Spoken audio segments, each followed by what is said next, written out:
Piles पे जो हमने पॉडकास्ट किया था, उस पर जो हमारे जितने भी इंटरेक्शंस हुए लोगों से, उसमें बहुत कॉमन मुझे एक विषय मिला जिसमें इचिंग एक पार्ट था। मतलब मैक्सिमम लोगों की कंप्लेंट थी कि सर इचिंग होती है हमें पाइल्स में। अमूमन मैं ओपीडी में भी पेशेंट देखता हूँ, उसमें भी अधिकतर पेशेंट यही बोलते हैं सर पाइल्स हुआ है और मुझे इचिंग हो रही है, उनकी पहली कंप्लेंट यही रहती है। जब उनको चेक किया जाता है तो कहीं ना कहीं पाइल्स नहीं होता, उसमें कुछ अलग बीमारियाँ भी होती हैं। तो पाइल्स में भी इचिंग होती है नो डाउट, बट हमें उसको इनको डिफ्रेंशिएट करना बड़ा ज़रूरी है। तो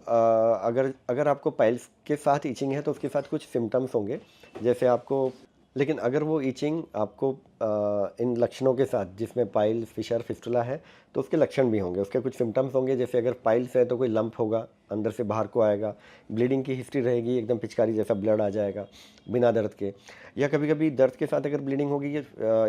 फिशर, उसमें ऐसा हो सकता है कि फिशर है, और जब फिशर एक्टिव होगा तो जलन करेगा, दर्द करेगा, लेकिन जब फिशर हीलिंग स्टेज में होगा तो वो इचिंग करेगा। उस दौरान पेशेंट की कंप्लेंट यही रहेगी कि सर कभी दर्द होता है, फिर कुछ दिन बाद वो इचिंग इचिंग होने लगती है, तो ये फिशर के साथ एसोसिएटेड इचिंग होगी। अब फिस्टुलाज में क्या होगा, जब पस का डिस्चार्जेस होंगे,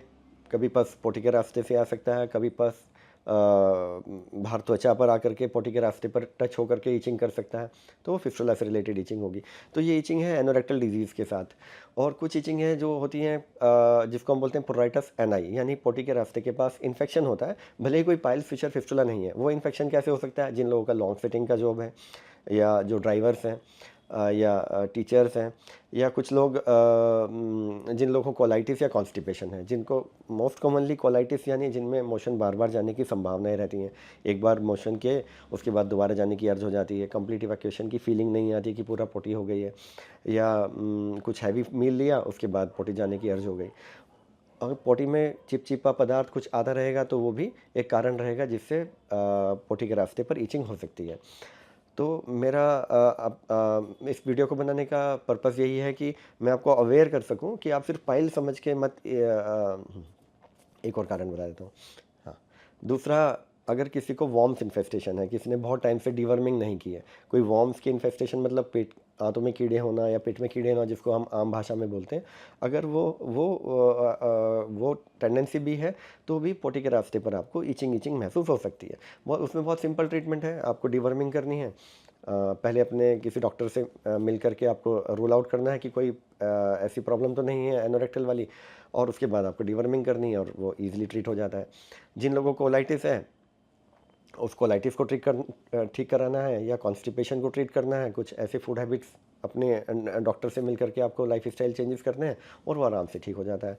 अगर वही एनोरेक्टल से रिलेटेड डिजीज़ेज हैं, तो अगर पाइल्स है तो पाइल्स का इलाज, फिशर है तो फिशर, फिस्टुला है तो इसका इलाज करिए, प्रॉपर डॉक्टर के पास, प्रोक्टोलॉजिस्ट के पास जा के आप कंसल्ट करिए और इसको ट्रीट करिए। सिर्फ ये समझ के कि पाइल्स की ही ईचिंग है, आप पाइल्स की tubes, different different ointments market में अवेलेबल, कुछ मैजिकल दवाइयाँ, इनके चक्कर में मत पड़िए। तो मेरा इस वीडियो को बनाने का यही पर्पज़ है कि मैं आपको अवेयर कर सकूं कि पोटे के रास्ते की इचिंग मतलब सिर्फ पाइल्स नहीं,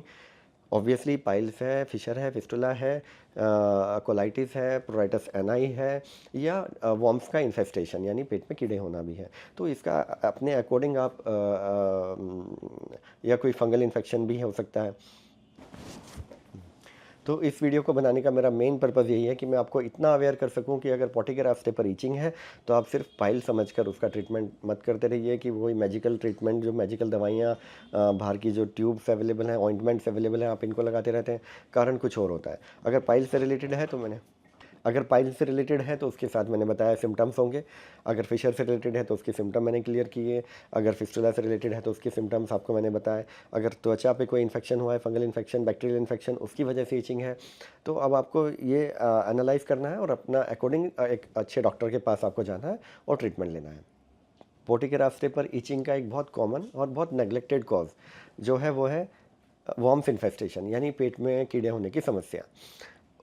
जो मीठी मीठी ईचिंग हर समय या रात में जो ज़्यादा ट्रिगर होती है,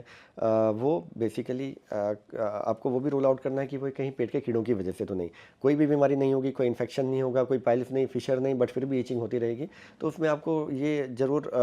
डाउट करना है कि कहीं मुझे वॉर्म्स का इन्फेस्टेशन तो नहीं है। तो उसमें आपको एंटी वॉर्म्स ट्रीटमेंट लेना है और इस समस्या का समाधान करना है।